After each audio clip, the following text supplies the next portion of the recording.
Assalamualaikum warahmatullahi ta'ala wabarakatuh. I am Malik Pasuiran Saaban from the group 6. The continuation of reporter. My topic is the Crusades. Um, kung isipin natin, ang ibig sabihin ng crusade is parang kung sinasabi natin ay parang mga mujahideen, parang ganun din sila. Uh, pero kwan sila, organize ni Pap and European kings. Kung alam natin, ang Pops is also known as the Supreme Pontiff or Roman Pontiff or a uh, Sovereign Pontiff. He is the Bishop of Rome and head of worldwide Catholic Church.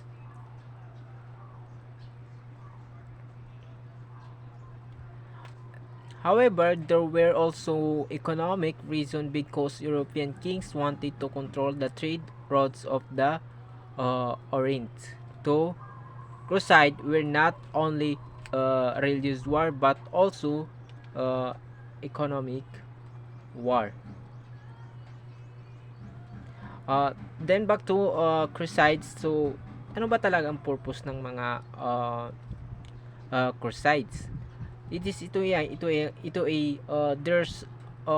primary objectives were to stop the expansion of Muslim states.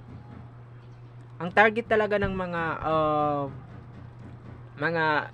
crusades na to, ito ay pananakop sa mga lupain ng mga Muslim to reclaim for Christianity the Holy Land and the Middle East. Parang kiniklaim nila yung mga Holy Land na lupain ng mga Kristiyano. At doon din sa Middle East. Gi-rupture din ng nila yung mga terrorists that had to formally been a Christian. So, for this second paragraph is hindi lang pala religious war yung crusades, kundi isang economic war din. There were 8 official crusades to take the Holy Land from 1996 to 1396.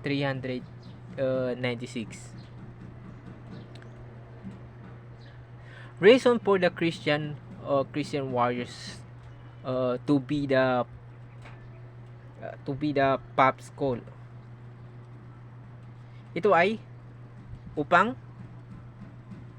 ginagawa ng mga Kristiyano kung bakit nila nagkikipag or Christian warriors is para sundin ang panawagan ng mga panawagan ng Pops.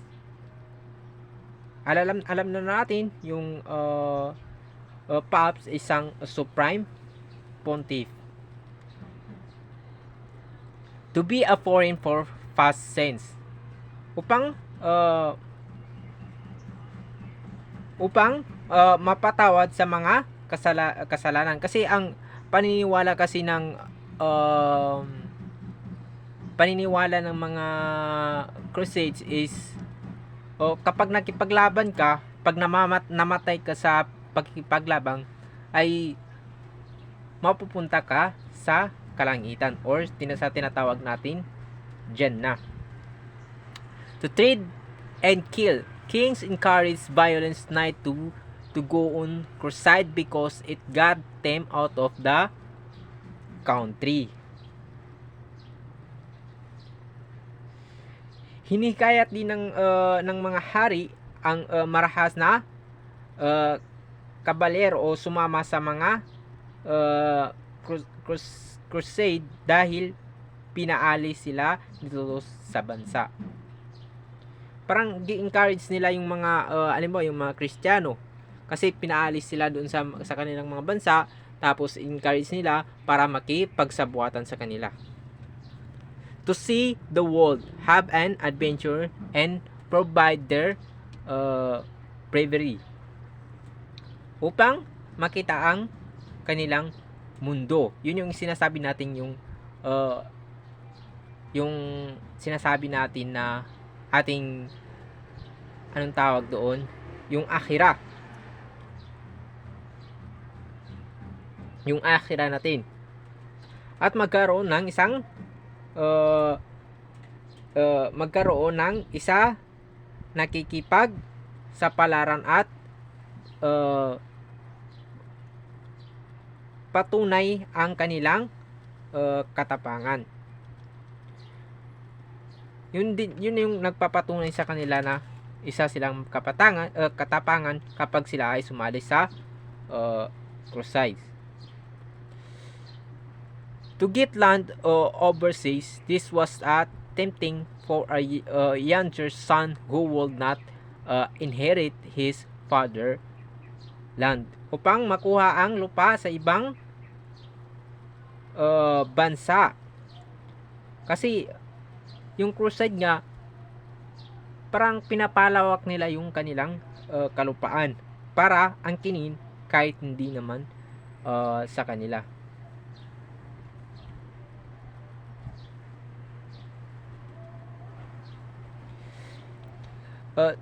Serf joined the crusade because the Pope promised their same freedom and they win. Ito nga, yung serfs nakipag-join siya sa crusade para because of the promised Pope na kapag nakikipag-ugnayan sa kanila, nakipag-join sa kanila is makukuha nila yung kalayaan ng serfs. At hindi lang kundi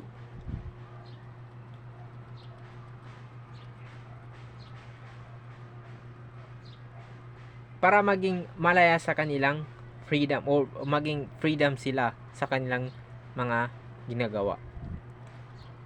When the Britain Emperor Ecclesius called for help to defend his empire against the Turkish in 1095, Pope Urban II asked all Christian to join war against the Turkey. Noong nagdigmaan ang Byzantine at Turkey is yung si Emperor Alexios is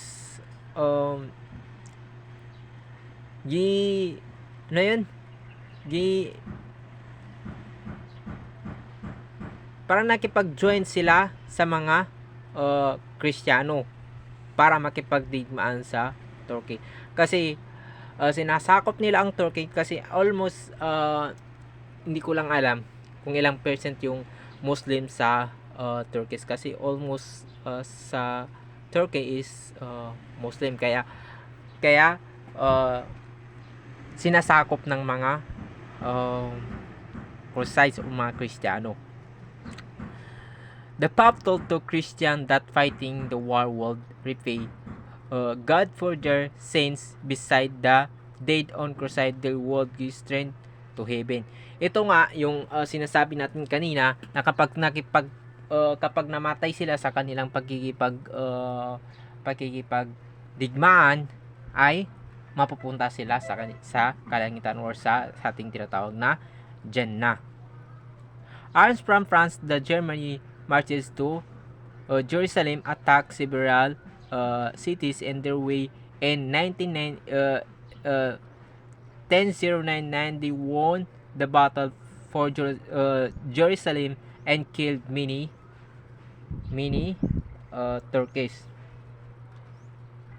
Kasi noong 1999 is 9099 nanalo ang mga Kristiyano sa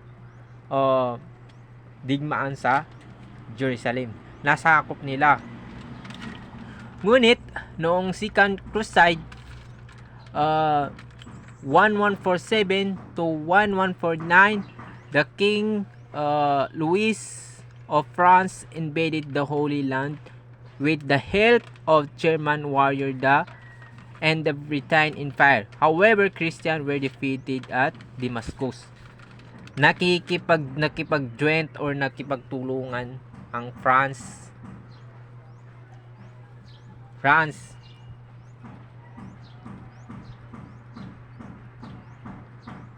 nakikipagdigma sila para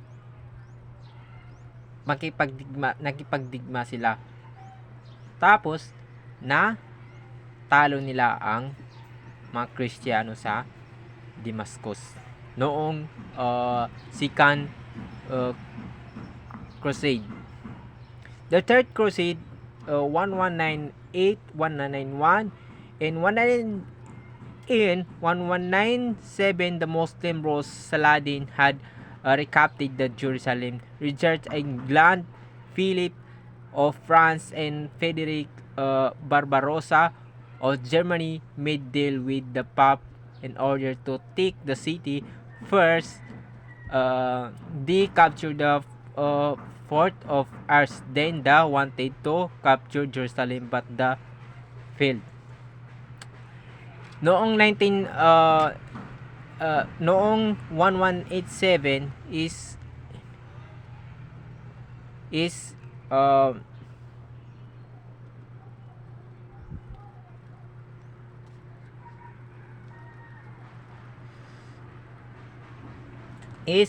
una nakuha nila ang yung nakipagdigmaan sila,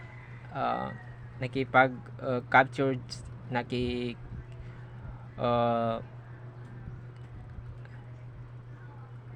digmaan sila dahil sa order ng Pope is versus na nasakop nila ang tinatawag natin anong tawag dito,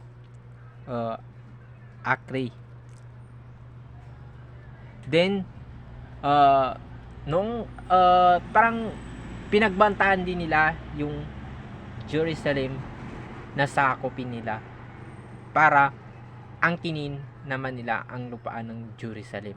Ngunit ito ay nabigo sa kanilang pananakop. Fourth Crusade 1202-1204. The Pope wanted to unite Western and Eastern Christian under his authority. At the beginning, the Pope said that was a new crusade to retake Jerusalem, but the wanted to unite Western and Eastern Christian under his authority. With the help of Venice and France, the Pope captured the Constantinople in 1204. Christian fought Christians in Jerusalem remained as Muslim. The Crusades kings of Constantinople only survived 50 years. Then Byzantines retake their capital.